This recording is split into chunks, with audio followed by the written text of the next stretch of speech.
Very good morning to all my dear friends. I am Prashant Mamani and I warmly welcome all of you to StudyIQ. I hope you all have enjoyed your Sunday as well as kite flying festival. Today, dear friends, is 15 January and I must tell you one thing that today the Hindu newspaper is not published. Right, today is a day off for the Hindu newspaper. So what we are going to talk about today in this discussion, dear friends, we have many important items to talk about and they are important for your examination. So as Hindu is off today, I thought let me share some important articles that are published in other newspapers so that we don't have a sort of gap, right? So let's do it. But before that, positive statement of the day: sometimes you have to lose the battle to win the war. That means the small, you can say, defeats are very important when we are looking for a big success. And I'm sure that once we win the war, once we are victorious in this big war, then we realize that all those small defeats were very important, or you can say they played a very important role in eventually making us victorious in this war. With this difference, StudyIQ provides pen drive and tablet courses for different exams. At present, this Lohri sale is going on and today is the last date, so make sure if you haven't got it, make the most out of this up to 40% discount that is available on our pen drive and tablet courses. With this difference, first item that we have, one of the most important one, is India and Israel's relationship. Now you know that Benjamin Netanyahu is here in India, right? And as you can see on the screen, this person here is Benjamin Netanyahu. He is Prime Minister of Israel. And remember last time when Prime Minister Narendra Modi visited Israel, at that point of time he was given a very cordial reception, right? He was warmly welcomed, and the Prime Minister of Israel accompanied him throughout his he was with him throughout his visit, right? And very fondly, very, you can say, warmly, our Prime Minister was looked after. I remember this incident quite clearly, that somewhere around 30 to 45 minutes sort of wait was also been done by all those important leaders of Israel. I remember how our plane was there on the airport of Israel, and it took a bit of time for our Prime Minister and the people to come out, but very patiently, with a happy, you can say, a smiling face, they were waiting for our Prime Minister. I'm sure that when we have to wait for like 5-10 minutes, then as well it changes the color of our face, isn't it? No one likes to wait, but when you're waiting for someone who is very important for you, that wait itself has a sort of charm, isn't it? So something like that, you can say, this sort of things indicate the relationship, the strong relationship that India and Israel share with each other. I'm sure that whenever you hear the word Israel or about the culture of Israel, then a gentle smile, right? A gentle smile is visible on the face of Indians, and same thing is you can say same thing is visible in the face of Israeli people too, right? It's a sort of mutual, you can say, warmth between the people of Israel and India. But sadly, it took many years for us to develop this relationship and take it to this level. The way things are going on at present, it looks quite, you can say, the future is very bright for present as well as the future. We are climbing every passing time, we are climbing new steps when it comes to relationship between these two countries.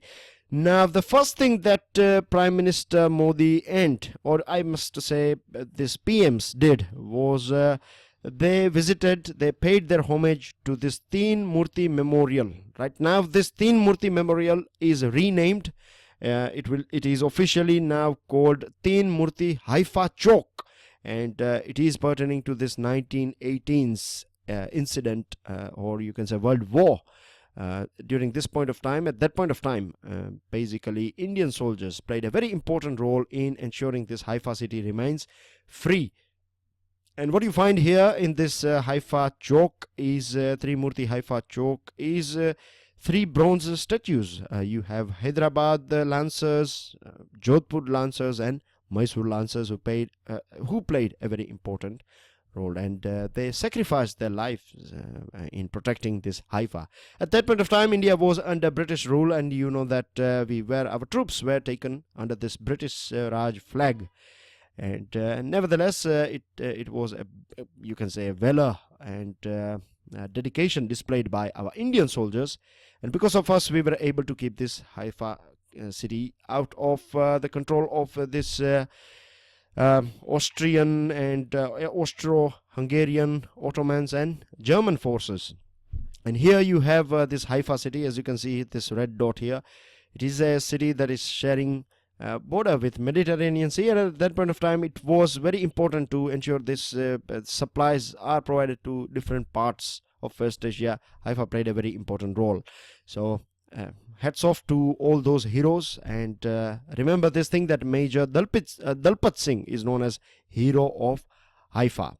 With this, dear friends, this particular topic is a very important one. It is associated with farm loan. Now you know that agriculture, we have talked about agriculture many a times, and the thing regarding agriculture is that nearly 50% plus population of our country is associated with agriculture.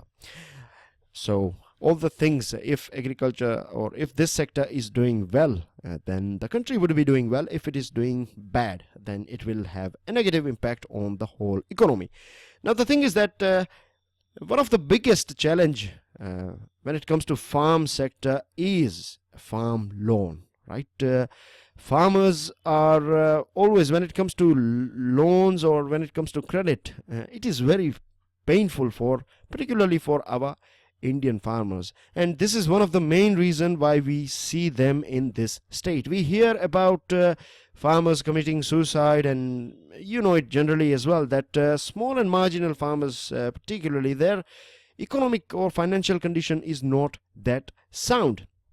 Now, is it that the government is not providing money, or is it that banks are not releasing money? Is something to do with it? No. The thing is, if we observe or if we go through the figures since early 2000s, then we would be quite surprised to know that the credit flow has in fact surged over tenfold. That means the money the flow of money has always been there, right? And in fact it is increasing. But the thing is, this flow of money is not entering in the field, right? It is being diversified somewhere else. Now the thing is, institutional credits, if you talk about, then even today 40% of rural credit demand is met by informal sector. So 60%, nearly 60% is fulfilled by this institutional credit. Now the institutional credit as well, one you should keep this thing in mind that most of the money, right, is given to big farmers or medium farmers, right? When it comes to small and marginal farmers who constitute some 80% plus figure, that means more than 80% farmers in our country fall under this category of small and marginal farmers, and it is these farmers, for them it is very difficult to get institutional credit. So what they have to do is they have to borrow money from informal sector. Now you know very well that informal sectors, these private money lenders, the money lenders who give money at grassroots level, you have one rich farmer, right, who is holding or his family is holding a huge portion of land, large portion of land in that particular village, and what happens is he or his family would be having all the money. So these small farmers would turn to him to get money, and he will charge extra money, or you can say the interest rate would be quite high. The other thing is that there are certain terms and conditions that you have to work in his field whenever he requires, and all your agriculture products or produce, you have to sell it in his trading shop. So in this way he keeps on earning and sucking money from this poor, small and marginal farmers, and the best money that they can get is from all these formal sources. But the formal sources are diversifying, or most of their loans, you know, that you have to give security and other things, and they don't have this, right? Small and marginal farmers, they don't have it. Most of the times, you know it very well that in our country you have a father, and then that father has 3 boys, and then this land is divided between these 3 boys, but on papers it belongs to that man who is no more, but these 3 brothers, A, B and C, right, they still have not sorted out their individual papers. The land is still there as one piece on paper, so no one can get a sort of loan. So for them the best option is this informal credit, and then they fall into this vicious cycle.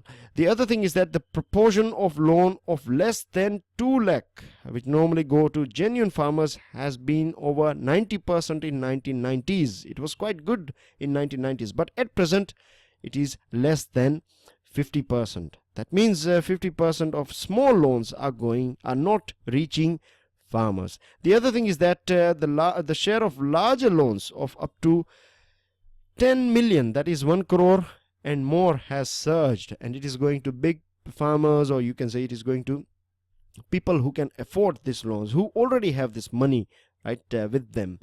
So in this way the bigger chunks are taken away by this small amount of people, and for large amount of people small amount of money is not available. The other thing is that timing. The formal sector, that they provide loan between January and March. Now this time is a time when your rabi sowing and everything is sorted out, right, harvesting and everything is done, and you have a couple of months to go for your kharif planting. So now basically it's a sort of vacation, and this vacation time, if you are given with loan, then what you are going to do with that money? You have to pay interest for this 2 additional months as well. So this is the thing, right? This is a very bad situation when it comes to our farm sector and farm credit.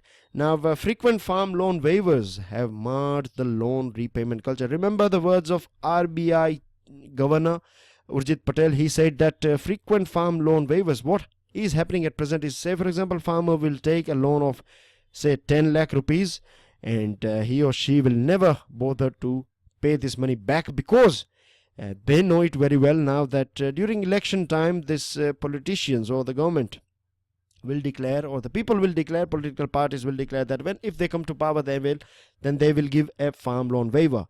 So this is creating a very negative culture, and because of this thing, NPAs of banks is increasing, and when your NPA is going up, and when your larger loans are being given to small amount of people, then naturally whatever money you have left with you, the interest rate is going to be high. So this is again a sort of lose situation for our farmer.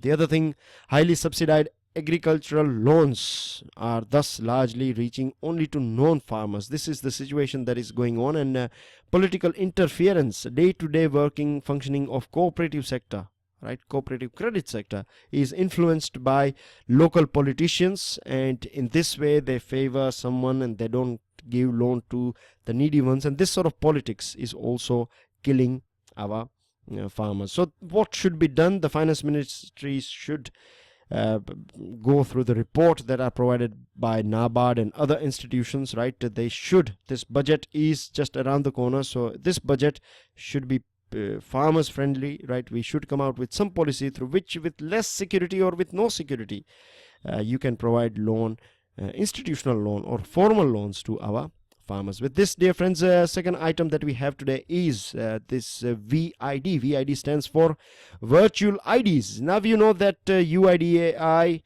has been in controversy since last many months, right? At different point of time we find different sort of issues or allegations against this UIDAI. So to sort this thing out once and for all, it has came out with this virtual IDs. Now what basically virtual ID is all about? See, what happens is that at present, if you want to, say for example, get a SIM card for your mobile phone, then you have to provide your Aadhaar number, isn't it?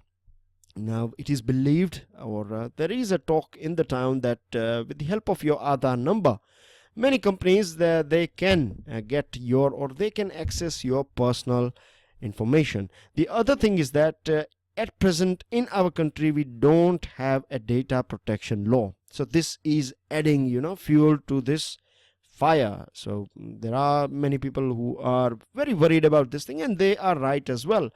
You cannot access my data without my permission. I should know that what exactly you will do with that data. And now you'd be thinking that why we are so fussy about just our data and things, because in today's era, dear friends, data is gold, right? It is considered it is new gold at present, because what happens is that if I know what age bracket you belong to, if I know whether you are male or female, if I know where you are living, what are the things you are purchasing and all these things. So based on this thing, I can come to a conclusion, or I can have a sort of educational guess that how can I sell goods and services or different products to you. It becomes a bit easier when I know, it's just like a gift, right? Our friends, they do give us gift on different occasions, and the people who are nearby us, they know that they know about what or which product we are lacking, or which product we are seeking. So they will provide this gift to us, and it will make us happy. In the same way, once these companies can figure out like what are the things that can create a demand, so in this way they can exploit, right? In this way it will become much easier for them to sell their offerings to you. So this is something not ethical. This is just one example, right?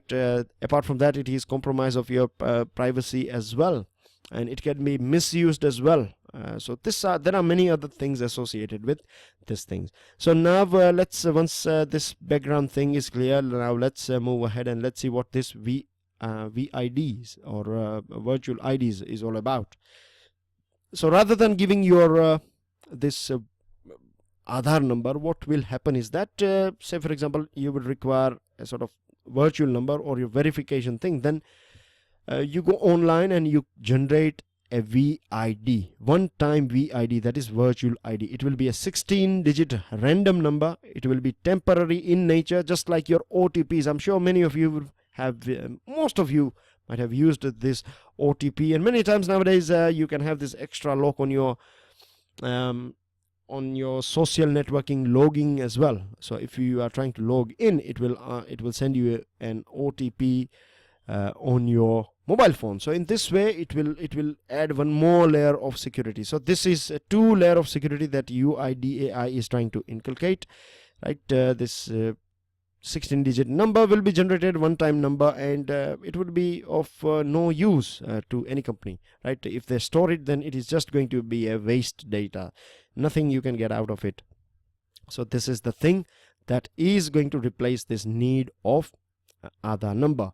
Aadhaar number will be necessary, but this virtual ID will be a number that will be used for verification and other things. Now, one important distinction that is given here. See, most authentication user agencies are expected to only use UID token instead of Aadhaar number. This is UID. We are talking about this virtual ID, right? This token thing. So you have two categories of agencies. One is local and the other one is global. So global ones are those that will use your Aadhaar number, and local ones are those that will use your virtual ID. So keep this thing in mind. It may look very simple, but just in case if you are being asked about this thing, what is the difference between local authentication user agencies and global authentication user agencies? So keep this thing in mind. With this difference, moving on to another item, this is about evolving Nepal's new polity.